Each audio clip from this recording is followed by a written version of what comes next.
Programa Café com Maná. Diferente dos outros, mas igualzinho a você.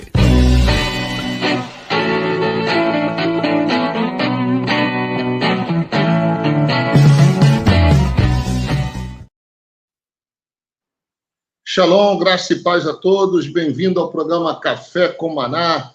Que o Senhor abençoe sua vida, sua família e o seu coração. Obrigado pelo carinho, obrigado pela audiência.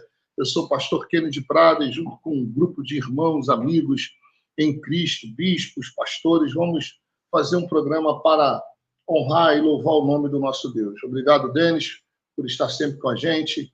Louvado seja o nome do nosso Deus. Um abração do meu tamanho a todos que estão me ouvindo agora aí em Porto Alegre, Rio Grande do Sul, em todo o Rio Grande do Sul, né? Grande sinal nós temos aí. Deus abençoe a todos os gaúchos, os catarinenses da grande Florianópolis, Palhoça, São José, Santa Amaro, Biguaçu, enfim, no continente, da ilha de Florianópolis, aonde chegar a minha voz ali, nessa terra maravilhosa, que também chega a bênção de Deus sobre todos.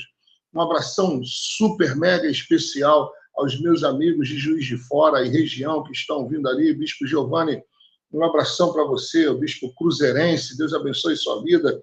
Deus abençoe também a todos os cariocas. Hoje o Rio de Janeiro, o Brasil, amanheceu um pouco mais triste, porque ontem o Flamengo perdeu de 4-1 para um timinho, que eu nem lembro o nome aí, mas tudo bem. Vamos continuar, vamos para cima. Deus abençoe a todos os irmãos e amigos do meu Rio de Janeiro. Deus abençoe essa terra de avivamento, em nome do Senhor Jesus. São Paulo, né? São Paulo, grande São Paulo, toda a região ali de São Paulo também, sejam abençoados em nome de Jesus. Amém? Queridos, eu estive uma semana ausente, né, da nossa programação por motivos de saúde, cuidando da minha digníssima, da minha amada, da minha esposa, dando máxima atenção para ela. Então, quero aqui já agradecer a oração de todos os irmãos que ficaram sabendo e oraram, intercederam. Ela está se recuperando muito bem, graças a Deus. Tá bom, queridos? Mas vamos lá, então. Nosso programa, vocês sabem que chego no horário, né? Os meus amigos estão chegando, é o trânsito de São Paulo, é um trânsito de Porto Alegre, certo? Eu moro em Criciúma, hoje eu estou em Criciúma, e Criciúma é uma cidade linda, maravilhosa, pacata, né? E é uma cidade que não tem engarrafamento comparado às outras capitais e grandes cidades do Brasil, tá? Mas eles estão entrando, vão chegar, e aí a gente vai fazer um programa com um assunto bem interessante, porque hoje até quem escolhe o tema hoje é o Bispo João, né? E ele vai falar nós vamos falar sobre saúde emocional, sobre saúde mental, vamos falar sobre fé, saúde emocional e fé, né? Qual o papel das emoções nas nossas vidas? É um assunto importante, interessante, creio que vai edificar você. Aliás, eu quero já te perguntar como estão as suas emoções no dia de hoje, como você está de saúde, né? E quando nós falamos saúde, nós lembramos muito mais da saúde física, né? Entendeu? Mas existe, sim, uma saúde emocional tão importante quanto a saúde física. Como está essa saúde no seu corpo? Como você trata? Como você cuida? Como você tem administrado as crises da vida, as lutas da vida? Amém? Então, eu estou aguardando os meus amigos chegarem para a gente continuar, certo? O Bispo Hugo já está quase entrando aqui também. Denis, libera aí o link para o Bispo Hugo chegar, entrar. Bispo João, bem-vindo. Bem-vindo. Shalom, Bispo Hugo. Welcome. E aí, retornando a casa, grande príncipe africano. Retornando depois de Não vai falar de futebol hoje, não? Já falei, né? A gente o Brasil está triste, o Brasil está de luto hoje. Eu já falei, né? Já comentei, já. Vimos ontem, esse é o lado ruim de ser Flamengo. Você está acostumado a ganhar. Quando perde, é uma sensação que a gente não está acostumado. Né, Bispo João? Mas com esse time do Tite aí, não sei não, hein? Salve Denis, salve ouvinte da Sara Brasil. Mais uma manhã abençoada. É isso aí, gente. Então.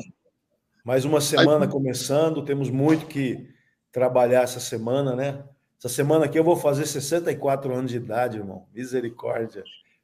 Rapaz, passou esses dias o aniversário do Humberto, esqueci, eu devia ter me avisado, hein? Eita, aí, ó. Aí, o caçula. Eu liguei para ele, falei com ele. Meu Deus, cara. Gente, são dois irmãos. Eles são dois irmãos, são irmãos de sangue. Quem está vendo a gente aqui pelo YouTube, por isso que é Hugo de Jesus, João de Jesus, entendeu? 64, bispo. Que dia, bicho? Da semana? Dia 21, quarta-feira. Quarta-feira, hein? Bom, nós vamos fazer um jantar aqui na igreja. A gente está chamando Jantar da Semente Profética. Nós estamos fazendo um dia de sonho, né? Nós estamos sonhando com o nosso templo, comprar o nosso local de reunião. Então, vai ser um dia de sonho. Que bênção. Que legal. Parabéns adiantado aí, para não esquecer, né? Entendeu? Né? Pena que o Fluminense joga amanhã, né? Você não vai ter esse presente, eu acho, né? Fluminense, hein? Mas o Fluminense não vai ser rebaixado, não, irmão. Tamo aí. Vai sair da Libertadores. Eu acho que amanhã o Grêmio acho que vai ganhar, né? Na quarta os ouvintes do Rio Grande aí, né? Não posso falar nada, mas o Flusão amanhã vai com tudo, hein? O time que tá, mas vai com tudo. Quarta-feira você vai amanhecer fora da Libertadores. É o presente do Grêmio para você. Tá amarrado. Ai. Vamos lá, Celinha, tá boa? Ô, Kennedy, a Celinha tá boa? Então, ela tá boa, tá ainda se recuperando, porque foi uma operação de urgência e emergência, né? Da apendicite. Era para ser simples a recuperação, mas complicou, né? Ela ainda tem dores, o corte foi bem profundo. Graças a Deus não estourou, mas o médico falou que foi bem delicado. Então, eu tive que ficar 100% à disposição dela, né? Sem áudio, Bispo. Bispo Hugo, sem áudio. Sim. Né? Mas ela eu só estava aqui fazendo um comentário paralelo aqui, mas não era não. É isso, mas graças a Deus está melhorando, sim. Entendeu? Graças a Deus. Tem orado que Deus abençoe a Célia, né? Que ela se recupere rapidamente. Nós temos dois temas aqui, né? Nós temos dois temas que eu coloquei. Um sobre a questão, para falar brevemente, né? Que a Justiça considerou que a crítica ao comportamento homossexual em pregação religiosa não constitui discurso de ódio, né? Como está num contexto de pregação religiosa, você não pode dizer que é um discurso religioso. Foi essa a decisão da Justiça de Brasília, em primeiro grau, né? O sujeito afirmar que isso leva ao inferno, segundo a decisão judicial, não caracteriza discurso de ódio, porque na perspectiva, diz a Justiça, né? Na perspectiva religiosa, vamos dizer assim, no cenário, na teologia cristã, todas as pessoas ou vão para o céu ou vão para o inferno. Então, o fato dele, na sua pregação, e de acordo com os textos bíblicos, afirmar que esta ou aquela parcela da população que tem determinado comportamento vai para o céu, vai para o inferno, não pode caracterizar discurso de ódio. Eu achei uma decisão importante, né? Não sei como é que essa decisão deve ir essa questão deve ir até o Supremo, né? Não sei como no futuro o Supremo vai decidir isso aí, né? Mas basicamente é isso mesmo, né? Se a pessoa, dentro do contexto da sua pregação, afirma algo, você não pode dizer que ele está cometendo discurso de ódio. E essa jurisprudência, se prevalecer, é muito boa para nós, né? Para nos dar liberdade na pregação. Porque nós criticamos eu aconselharia esses temas não serem abordados em pregações no YouTube, né? Eu acho que isso deve ser ensinado, essas questões devem ser ensinadas conforme a Bíblia, mas eu não teria esse tipo de atitude, né? Mas quem tem, em relação, por exemplo, à idolatria, em relação a cultos que fazem sacrifícios a ídolos, você abordar essas questões de acordo com o texto bíblico, acho muito difícil que você caracterize isso como um discurso de ódio. Você não deve atacar uma religião específica, né? Uma parcela da população específica, mas você pode criticar um comportamento específico. Não sei se dá para entender isso. Não sei como é que vocês veem. Bem-vindo, Bispo Paulo. Renato, tudo bem? Tudo bem, bom dia para todos aí. Semana de bênção, de vitória para todo mundo. Deus abençoe a Célia aí, Kennedy, em plena recuperação. Logo, logo ela está aí com o cetro do comando, mais uma vez, colocando você em ordem, e vai dar tudo certo. É isso daí. Forte abraço aí para todos. E é verdade, viu? Isso é verdade, viu? Olha a cara dele, olha a cara de liberdade que ele tá. Vai acabar, viu? Vai acabar. Rapaz, vamos dar resposta. Depois eu comento. Já começa por ti, Bispo Paulo. Começa por ti já. Responde aí o Bispo João. É ótimo. Eu estou na mesma torcida dele, né, rapaz? Primeiro que, para mim, é uma tristeza gigante, né? A gente está pregando aquilo que é nossa regra de fé e prática, que é a Bíblia Sagrada, a Palavra de Deus. Eu não vou entrar no mérito, né, do tom, não vi a pregação, não posso falar sobre o tom do pregador, né? Mas a Bíblia Sagrada é nosso conteúdo de fé e prática, assim como o Corão é o conteúdo do povo islâmico, né, da fé islâmica, entre outros livros aí considerados sagrados pelas diversas religiões. Isso é uma questão de credo, né? Acho que estava no ambiente interno, tudo bem que a pregação estava no YouTube, mas estava devidamente identificado como uma igreja, né? Então, eu não vejo razão para chegar num ponto desse, a não ser uma perseguição mesmo, uma pregação que vai ser acessada por quem interessa. Se a comunidade viu isso e entrou com o processo, né, buscando aí suas razões e seus direitos, é porque essa pregação não foi nada que alterasse a condição pessoal de cada um deles, era uma coisa estritamente ligada à fé e crença, né?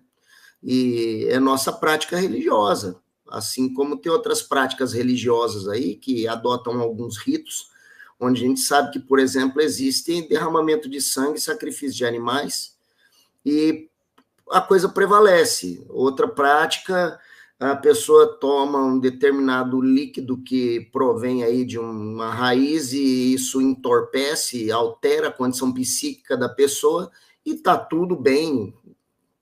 Pregam isso, ensinam isso e a justiça já foi acionada e já liberou esse povo, já deixou em paz, à vontade, né?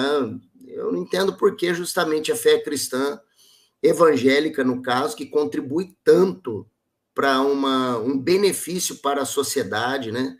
Que mantém casas de comunidades terapêuticas, recuperando pessoas do tóxico, né? Que ajudam as famílias, que ajudam as pessoas a acabar sofrendo essa perseguição toda por conta de algo falado dentro de um contexto da sua própria fé.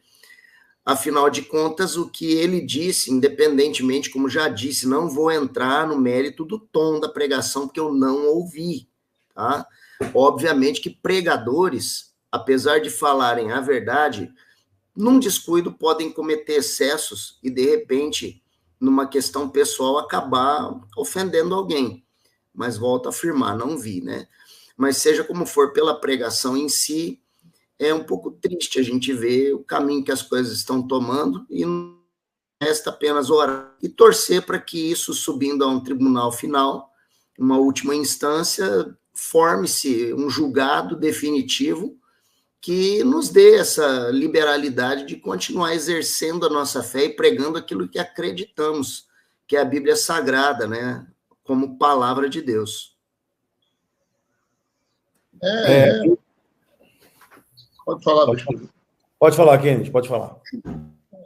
É complicado, né? Quer dizer, eles conseguem pegar algo tão simples e complicar, né? Hoje tudo é proibido, né? Tá aqui minha cor aqui, ó, moreno, negro, me chama preto, sei lá, azulão. Príncipe Qual africano. o problema? Oi? Príncipe africano. Príncipe africano, entendeu? Sou black.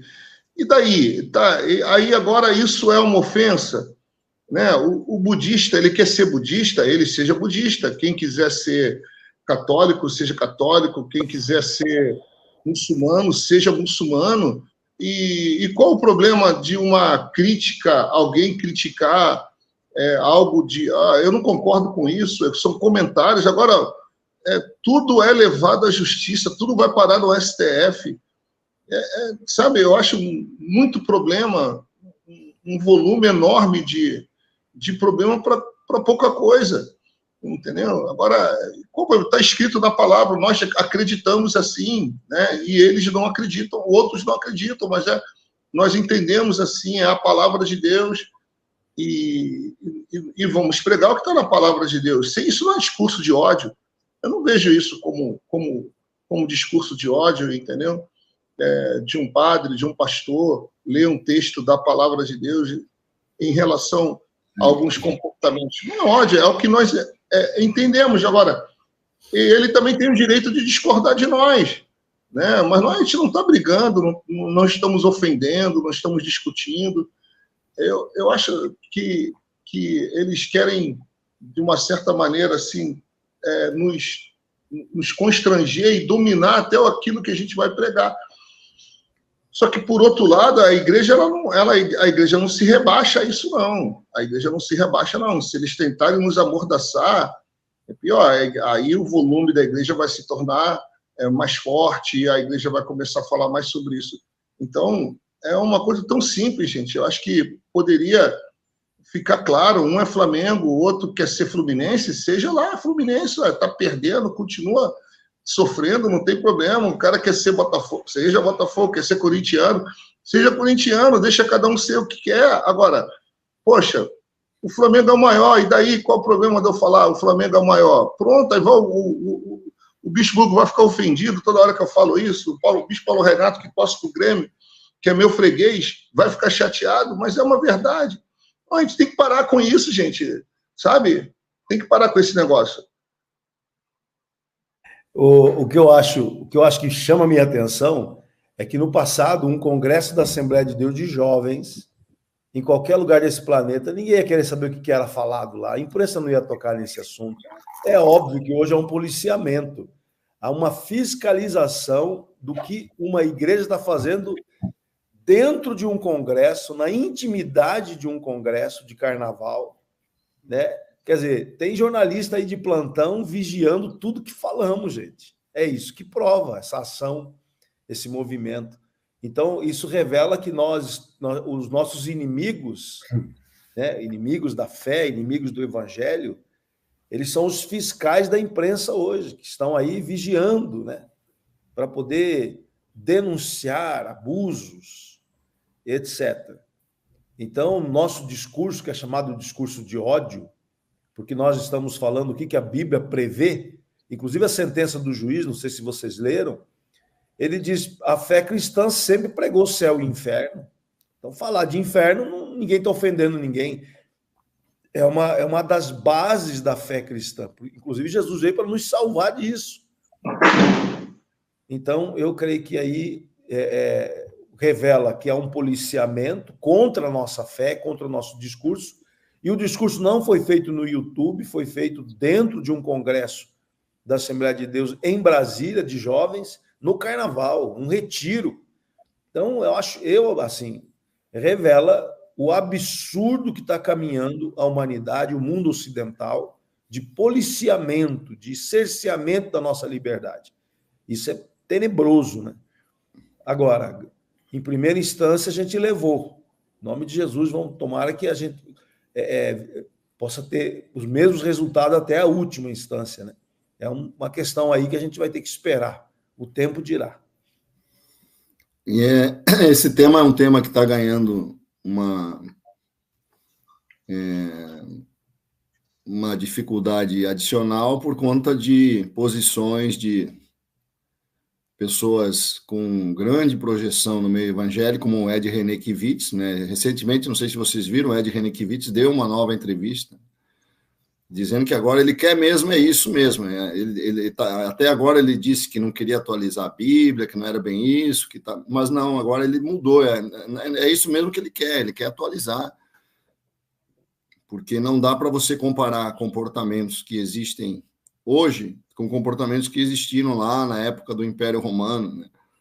Que a homoafetividade hoje não tem nada a ver com a homoafetividade que havia no Império Romano. Então, essa interpretação que está se dando, que a igreja dá, que ele chama de uma interpretação de fundamentalistas. Os fundamentalistas, diz ele sempre, né? Querem interpretar de forma literal, né? Grosseira, as escrituras com relação a esse tema, né? Nós vemos aí, dessa forma, um desafio, né? Um desafio, vamos chamar assim, de um desafio hermenêutico, né? Será que a nossa interpretação não está desatualizada, a nossa interpretação está datada, né? Pertence a uma época que não existe mais, e aquelas relações lá não são as relações que nós vemos hoje? Eu não consigo ver. Esses dias eu estava vendo uma entrevista do N.T. Wright, né, que é um escritor inglês que escreve muito, um teólogo muito respeitado na Inglaterra. Né? Ele dizia aí, se você lê os autores da época de Roma, e aí ele cita Juvenal, Juvenal é um escritor da época de Nero, né, que é um escritor que escrevia sátiras, né? Que são, como é que eu posso dizer, documentos que zombavam do Império Romano, né? E ele faz claras referências a casamento homossexual, ele faz referências a esse tipo de relação. Então, acho muito difícil dizer que já não existia naquela época o tipo de relação homoafetiva que nós vemos hoje. Então, eu não sei o quanto Ed Renekiewicz estudou esse tema no Império Romano, nos autores originais, né, nos autores daquela época, para dizer que nós estamos sendo fundamentalistas, porque a nossa base não é o Império Romano, né, a nossa base é o Gênesis, né, o Gênesis que nos dá esse fundamento para dizer qual tipo de sexualidade, né, como é a ética da sexualidade no cristianismo. Né. Nós não queremos, obviamente, não queremos atacar ninguém, não queremos desrespeitar ninguém, as pessoas são livres para fazer o que elas querem fazer, mas você dizer que a igreja está sendo fundamentalista, literalista, grosseira, porque está tendo uma interpretação milenar, né? Uma interpretação que a igreja tem há 2000 anos e que, porque ela foi desafiada pela mentalidade da revolução sexual, nós temos que agora mudar toda essa interpretação para agradar esse setor da comunidade, da sociedade. Eu fico assim pensando... A que se propõe um obreiro, um pastor, quando ele vai contra todo o sistema, né? Quando ele vai contra toda a teologia mais aceita, e quando ele vai contra, inclusive, a literalidade das Escrituras, e ele propõe uma mudança, uma alteração na Bíblia Sagrada, né? Vamos adaptar a Bíblia ao nosso tempo. Para mim, me soa muito estranho isso, né? E, inclusive, preocupante em saber que essa pessoa tem uma gama de seguidores, inclusive, de pessoas que realmente levam a sério isso que ele fala e que ele resolve ir contra tudo e todos e não está nem aí com a divisão que isso aí vai provocar, principalmente na estrutura nova que seria formada com base nessa linha de pensamento dele. Eu entendo, bispos, o pastor Kennedy, eu entendo o seguinte, que antes dessa premissa, por exemplo, a gente tinha que evocar um outro princípio, que é uma prática de fé do cristão evangélico, né? Pelo menos daquilo que é doutrinário para nós. Eu não estou falando da prática de cada um, porque as pessoas que se pronunciam cristãs, inclusive evangélicas, nem sempre seguem 100% a orientação que nós, pregadores, passamos e vivemos, né? Por exemplo, a questão da castidade. Se ele fala sobre essa liberalidade sexual intersexo aí, inclusive entre os iguais, e fala sobre isso como algo normal perante os olhos do Criador, né, da divindade, daquele que estabeleceu todas as coisas por intermédio de sua palavra e pela força do seu poder, essa pessoa, ele fala dessa liberalidade. Qual seria a posição dele em relação ao princípio da castidade? Né? Porque quando ele defende isso, essa liberalidade toda, ele está falando isso num contexto aberto, num contexto geral. Eu nunca vi ele cogitando a questão de que essa prática seria normal dentro de um ambiente matrimonial entre duas pessoas do mesmo sexo. Não vejo isso. Pelo contrário, ele fica naquela da defesa, do incentivo, lembrando que, para nós, a castidade é um princípio a ser resguardado. Por exemplo, casais de namorados e noivos, que são cristãos evangélicos, pessoas que seguem os preceitos da palavra de Deus, não devem, de acordo com essa palavra, ter um encontro sexual antes do momento da sua núpcia. Lembrando que o preceito bíblico e a tradição judaica traz dessa forma. A coisa é assim que a gente ensina, prega e vive, né? Pelo menos dentro da normalidade daquilo que é nosso sistema de fé e de prática, né? Agora, como que fica para ele essa questão anterior, né, sobre a questão da castidade? Nunca vi ele se pronunciar a respeito. Eu só vejo ele sair na defesa de quem quer livremente praticar as relações sexuais entre pessoas do mesmo sexo. Então, como que fica essa questão? Será que ele vai ensinar castidade para esse pessoal, que é um outro princípio, que é premissa, que vem anteriormente a isso? O que eu quero dizer é o seguinte: ontem eu preguei uma palavra sobre aquela passagem quando aqueles 7 filhos de Seva, sumo sacerdote, tentam expulsar demônio em nome de Jesus a quem Paulo prega. E o demônio diz para eles: eu conheço Jesus e sei quem é Paulo. E vós quem sois? Né? E eu preguei sobre essa pergunta do espírito imundo: quem sois? Quem sois? Né? E uma coisa que Jesus fala lá em João 17, diz assim: eles não são do mundo. E ele diz: e o mundo, eu lhes tenho dado a tua palavra, e o mundo os odiou. Então, o mundo odeia a palavra. O que o Ed Renekiewicz está falando, o mundo não odeia. Ao contrário, o mundo está amando ouvir isso que ele está falando. Então, todas as vezes que um pastor é amado pelo mundo, tem alguma coisa que não está batendo com a palavra de Deus, né? Então, nós não podemos ter um discurso para agradar o mundo, para agradar e acomodar o mundo. O mundo tem que ficar chateado com a gente. Então, tá certo. Esse processo aí, que está vindo do mundo contra a gente, é isso aí. É isso que Jesus fez. E ele diz: o mundo os odiou. O mundo odiou. Olha só que expressão forte. Então, quando nós, como pastores e defensores da fé cristã, e o apóstolo Paulo diz que todo aquele que viver exatamente como a Bíblia ensina vai ser perseguido e odiado. Então, para mim está claro, se eu vou ter um discurso com aparência de evangélico, que não é evangélico isso, porque evangelho é boas novas de salvação, eu preciso me arrepender dos meus pecados, eu preciso negar a mim mesmo, negar a minha carne e seguir Jesus. Então, não é fé evangélica, isso é uma fé em outra coisa, né? Então, eu creio que se eu prego um tipo de evangelho que faz o mundo se agradar do que eu estou pregando, então não é o evangelho de Jesus Cristo, é como eu vejo. Na verdade, os pastores progressistas, agora eles vão esquecer os nomes, né? Mas vamos pegar uma linha, né? Os pastores progressistas, eles sustentam que o mundo somos nós, né? Nós é que somos o mundo, né? Porque nós seríamos fariseus, vamos dizer assim, né?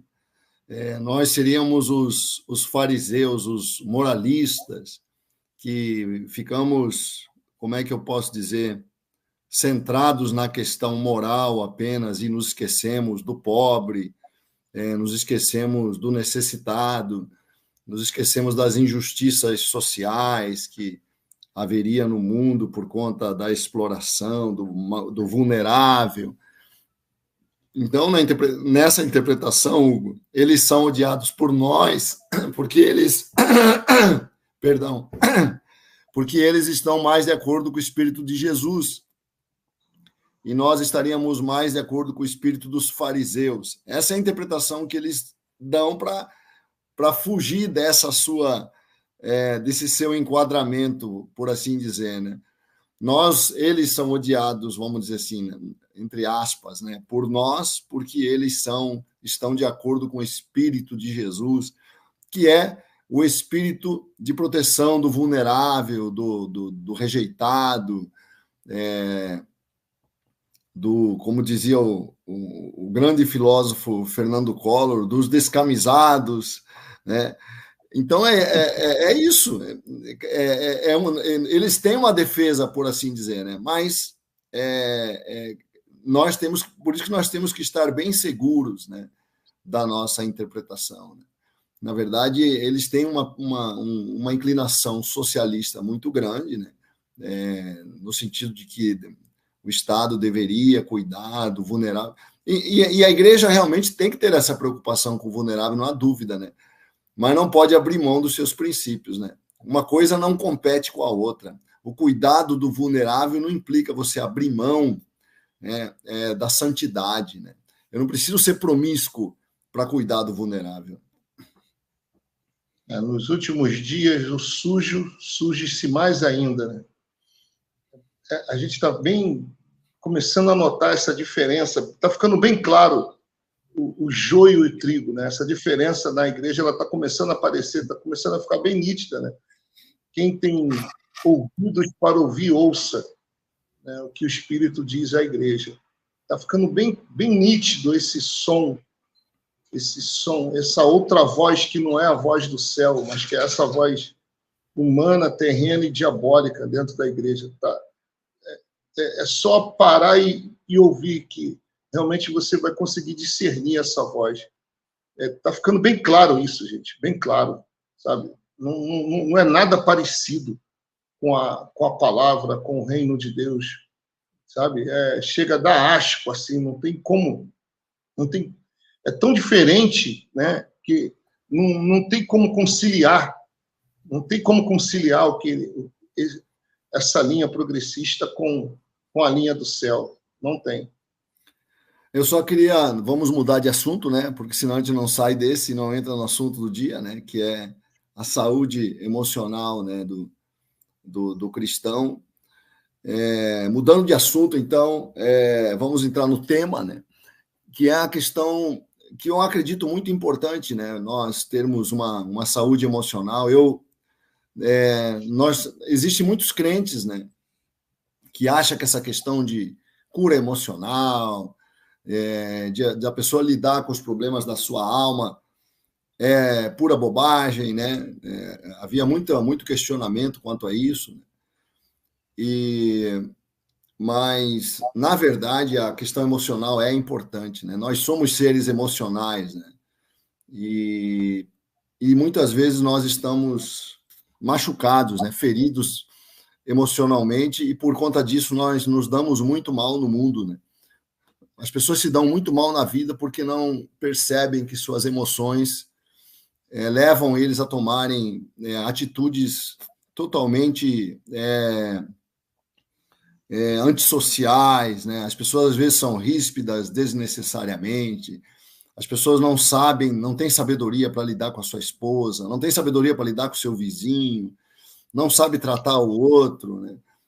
E tudo isso, normalmente, a raiz disso não é apenas falta de educação, né? Muitas vezes as pessoas causam problemas gravíssimos no trabalho, né? Nós vemos pastores criando problemas gravíssimos com seus membros, e normalmente por conta de rejeições que ele alimenta, interpretações totalmente emocionais erradas que ele faz das atitudes dos membros da igreja ou dos seus familiares, né?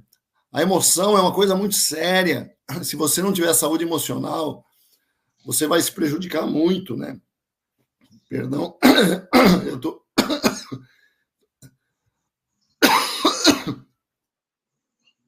Alguém me substitui aí, por favor, né? Que eu tô bem... aí tá precisando de uma pastilha, viu? Uma pastilha. Vamos lá, gente. Assim, pastilha. Mas é isso, eu queria ouvir vocês, né, sobre essa questão da necessidade que nós temos, né, de uma saúde emocional, né? Eu queria começar pelo Hugo, né, que fez tantos seminários, né, de cura interior, né, e podia dar um pouco de testemunho sobre o quanto a saúde emocional ou a doença emocional, né, leva a pessoa a estragar a sua vida, né, a estragar suas relações, a prejudicar o seu futuro, né? Eu creio que quando Jesus, aquele que está em Cristo, de 2 Coríntios 5,17, é uma nova criatura.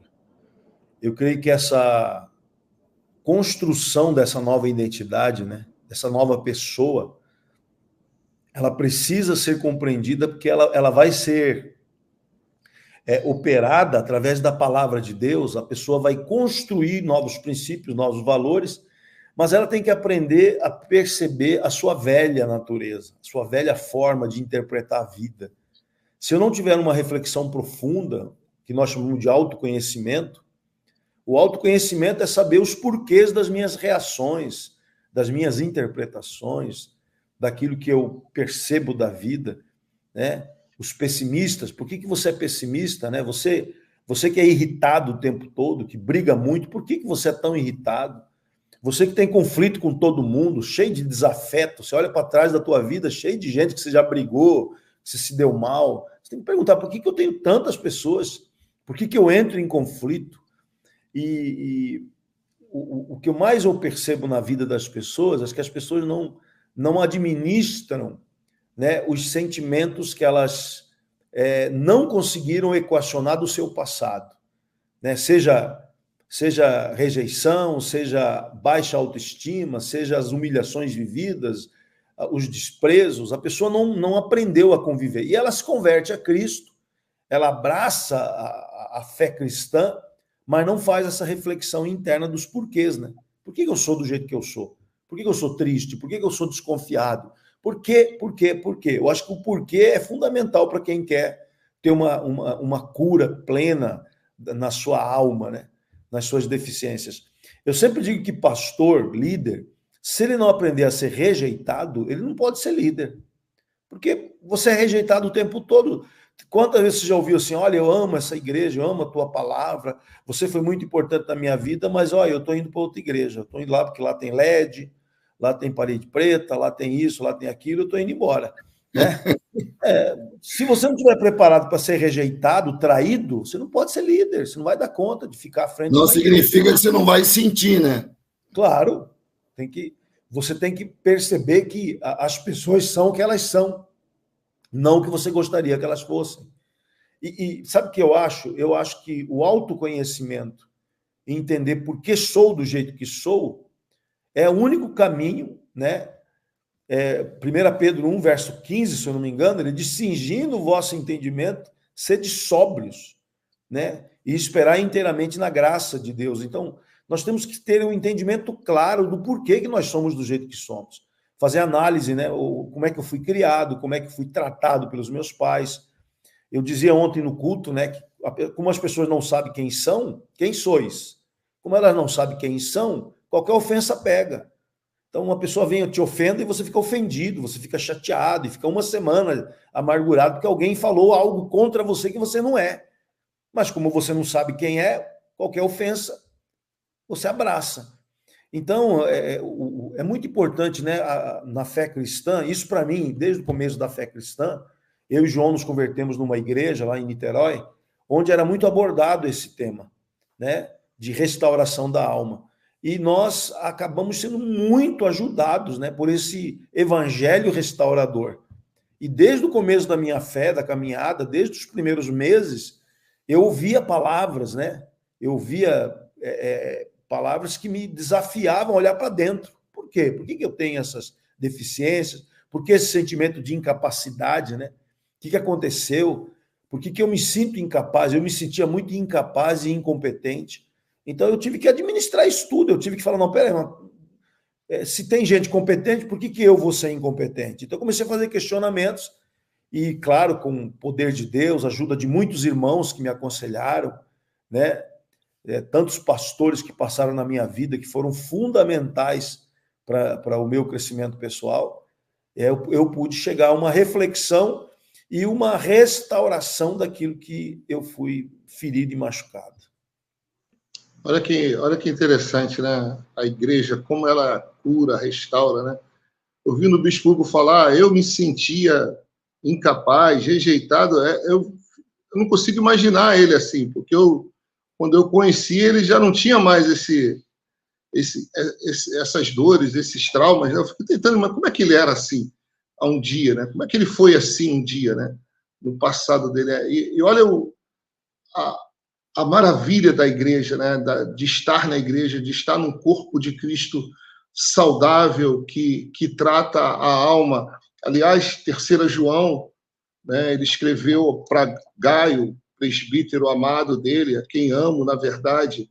Amado, desejo que te vá bem em todas as coisas e que tenhas saúde, assim como vai bem a tua alma. Né? Eu creio que João estava falando aqui dessa emoção, né, da vida, do dia a dia, que a tua alma esteja bem para poder corresponder às pressões, né, da vida, porque quando a gente fala de saúde mental, realmente havia muito preconceito em relação a isso, até porque era muito desconhecido, né? Saúde, a gente lembra, mais do lado físico do corpo humano.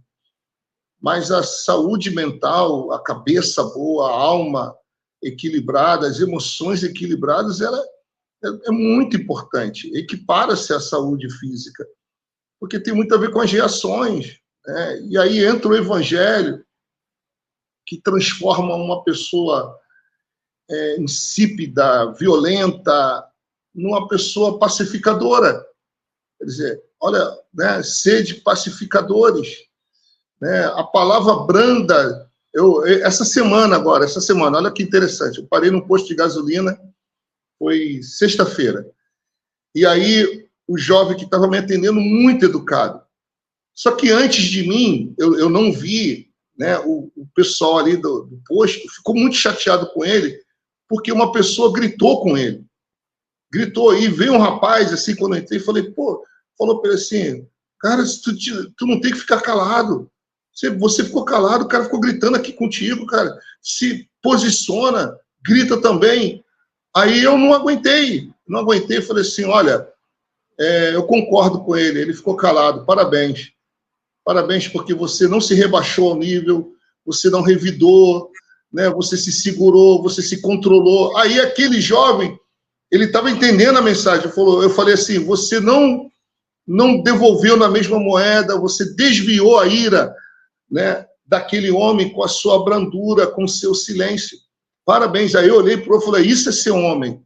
Né? Isso que é ser homem. Ele foi homem. Aí eu comecei a defender ele ali, né? Falei assim, ele merece aplauso, o outro não. Aquilo não é homem, não é o que grita e tal. Aí ele percebeu que eu estava falando uma linguagem cristã, e ele também, ele fazia sinal assim para mim de joia, né? E eu falei, parabéns, cara, parabéns pelo teu princípio, pelo teu valor. Aí eu olhei para o outro jovem e falei, cara, não é o que bate que é o homem, né? Não é isso não é ser homem, né? Aí comecei a conversar, não é isso, mas isso só acontece quando a tua alma é restaurada, é equilibrada, né? Num relacionamento, na casa, quantos casais brigam, discutem por nada, né? Um comentário tira o outro do sério, e aí já vira aquela confusão, Por quê? Porque a alma está enferma, né? Está doente, é a emoção. Então, é muito importante esse lado de tratar, de cuidar. O que eu acho mais difícil, bispos, é essa autoanálise, né? As pessoas precisam aprender a se analisar. Eu acho que isso que é o mais difícil para as pessoas, né? Porque ninguém se acha assim, né? Ninguém fala assim, por exemplo, eu estou com dor de cabeça, eu estou com dor de cabeça, eu preciso tomar um remédio, eu estou com alguma dor no corpo. Agora, é difícil alguém fazer uma análise e falar assim, pá, eu não estou bem da minha emoção, né?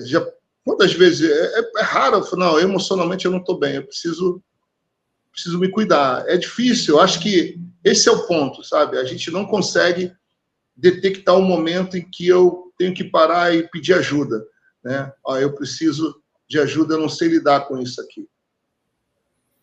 Essa questão o Hugo abordou um tema importante, né? Que é de nós perguntarmos muito, né? Perguntarmos muito, porque nós podemos estar em trevas em relação a um ponto na nossa vida, a gente não está percebendo. E eu acredito que os problemas que nós enfrentamos são pistas importantes.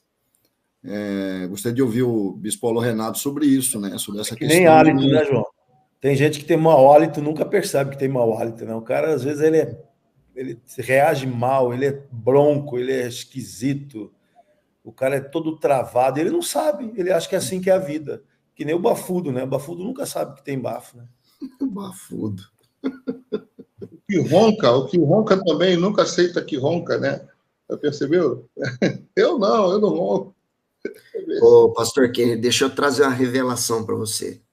Maridos roncam para espantar maus espíritos e proteger suas esposas e filhos. É simples. Entendeu?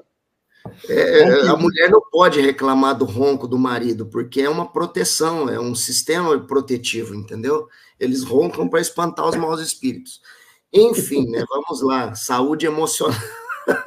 Tem que ter muita saúde emocional no âmbito do ministério, na convivência. Não é uma coisa só para crente, poxa, é uma coisa para a vida, né? Todo mundo tem. O cara ser cristão, não ser cristão, ele tem uma posição espiritual ou não, ele precisa ter saúde emocional, porque a vida é um desafio constante. A vida em progressão significa uma corrida de obstáculo o tempo todo, onde a pessoa vai ter que dar o seu melhor para que ele, além de chegar numa boa posição, não venha perder tempo e ser atrasado por um tropeço desnecessário, né? Na verdade, todo atleta que corre esse trecho, ele é capaz de saltar aquele obstáculo. Só que um segundo de distração, uma preocupação com quem corre ao lado, e que, de fato, se alguém está na frente dele ou chegando por detrás, faz com que ele se apavore, né? Ele se desestruture e tropece naquele obstáculo. E tinha um potencial gigante para levar a medalha de ouro. É uma das minhas provas favoritas nas Olimpíadas. Eu adoro essa parte do atletismo, né? Não pratico atletismo, mas como filho de professores de educação física, eu aprendi a amar essas coisas, sabe? Independente de eu praticar ou não. E para mim, o que vale dessas coisas é mais a lição que isso passa do que o próprio esporte em si. Porque todo desportista que vai a esse campo, né, e se supera pela medalha, ele está falando e trazendo uma lição sobre equilíbrio emocional acima de tudo. Na vida cristã, no ministério, no casamento, na criação dos filhos, na gestão pessoal financeira ou da empresa que a pessoa, de repente, possui, no âmbito do trabalho, né, onde você precisa compartilhar com seus companheiros de trabalho, muitas vezes dentro de um mesmo departamento, de um mesmo setor, de uma responsabilidade dividida. A capacidade emocional, ela vem acima de tudo, ela é um fator preponderante para a qualidade do desempenho que vai ser prestado. Tem um versículo da palavra de Deus que eu gosto muito, mas não gosto muito assim com força. Ele, para mim, é uma bússola e, ao mesmo tempo, ele é um termômetro. Ele diz o seguinte: se te mostras fraco no dia da angústia, é porque tua força é pequena. Se te mostras fraco no dia da angústia, é porque a tua força é pequena. Esse versículo não acusa, esse versículo alerta, né? Se ele traz esse alerta, ele diz assim: escute, o que está acontecendo com você? Qual que é o nível da pressão que você está vivendo? Pergunta-se: você precisa passar por isso? Se não, saia fora. Se sim, dobre tua força. Dobre tua força. Minha esposa compartilha comigo uma cena que ela viveu em determinado momento, onde ela passou por uma situação assim de baixa emocional, e isso começou a afetar a condição física dela, né? E ela, como uma pessoa prevenida, procurou sua médica, né? Essa médica, por acaso, era cristã. Eu estou falando isso aqui, ela não está aqui, gente, mas eu quero deixar claro que eu só estou falando porque é um testemunho que ela dá em público, tá? De forma alguma estou expondo a minha esposa aqui. Mas ela procurou essa médica cristã percebeu que era algo que é muito além da questão de saúde, ou hormônio, ou etc. E ela fez uma pergunta para minha esposa: você pode deixar o seu casamento? Minha esposa: claro que não. Você pode parar de educar, de criar os seus filhos? Claro que não. Você pode abandonar hoje o seu emprego? Existe condição do seu marido suprir a casa e a rotina financeira da demanda de vocês sozinho? Ela: não, precisa de mim também. E a igreja? Você pode deixar a igreja? De jeito nenhum, claro que não. E sua família? Você pode se afastar da sua família? Ela: também não. A médica olhou para ela e falou assim: então, o seu caso é de dobrar a sua força. Você precisa desenvolver mecanismos, buscar conhecimentos e ter apoios e ajudas que vão te levar a uma força dobrada, né? Em outras palavras, ajuste isso aqui, né? Ajuste isso aqui. Primeiro lugar, não é problema, nem defeito nenhum, nem pecado nenhum o cristão está passando por pressões emocionais, ou até mesmo desenvolver patologias, como depressão e seus acessórios, borderline, burnout, síndrome do pânico, crises de ansiedade e outras patologias que estão cada dia mais presentes no dia a dia da humanidade, uma vez que a gente vive na era da informação, né, onde tudo é para ontem. Existe uma ansiedade gigante no coração de todas as pessoas, e o próprio sistema de vida hoje em dia acaba nos puxando como um imã para esse tipo de coisa, né? Então, nós temos que estar muito apegados em Deus, ter uma comunhão plena com o Espírito Santo, uma vida de consagração, de jejum, de oração, de Bíblia, uma mesa, buscar mesa com a sua liderança espiritual, e se for necessário e preciso, por que não buscar um profissional da área que vai te auxiliar e, de repente, até, se for o caso, te receitar uma medicação para te ajudar, ok? O Kennedy, fala para nós aí do chat aí rapidinho. Muita gente aqui escrevendo: Sinara, Omar, Matheus, Aline, Thaís, Luísa, Leilina, a Mary é Flamengo, tá, gente? Ixi. Acho que saiu do... Alguém aí pode ler o chat para nós aí? Lisiane Rosa, Maria Rodrigues, o Felipe, é muita gente escrevendo. Por causa do tempo aqui, eu não vou conseguir ler, só estou mandando um abraço aqui a todos. O comentário aqui da Mary, que ela também é Flamengo é o maior, ela diz aqui. Ela mas também escreve. Já sabe, né? Que o Flamengo é o maior. É verdade, né? É verdade, né? Ela concorda. Pastores doentes adoecem a igreja. Muito interessante esse comentário dela também. Rômulo Alves, Deus abençoe, né? Então, aí o pessoal participou bastante, né? Aqui no chat, aqui conversando, e acho que gostaram bastante do tema hoje, né? E eu quero deixar o nosso abraço a todos, pedir que todos compartilhem o programa, clique ali no like, né? Para a gente ter mais visualização. É isso aí. Deus abençoe a todos aí, uma semana aí de vitória, né? Ficou faltando muita coisa ainda no nosso tema, né? A gente acabou não explorando a questão dos pastores, a questão da relação no trabalho, na família, né? Não sei se a gente continua isso amanhã, depende aí do pastor Kennedy. Podemos continuar. Podemos abordar esse tema. Posso fazer uma sugestão? Vamos inserir amanhã, já que o tema vai ser mantido, o seguinte versículo, abordando uma área especial da área ministerial: ferirei o pastor e as ovelhas serão dispersas. Acabou o tempo, gente. Gente, um grande abraço. Grande abraço. Tchau, gente. Abraço, Denis. Semana de vitória aí para todo mundo. Programa Café com Maná. Diferente dos outros, mas igualzinho a você.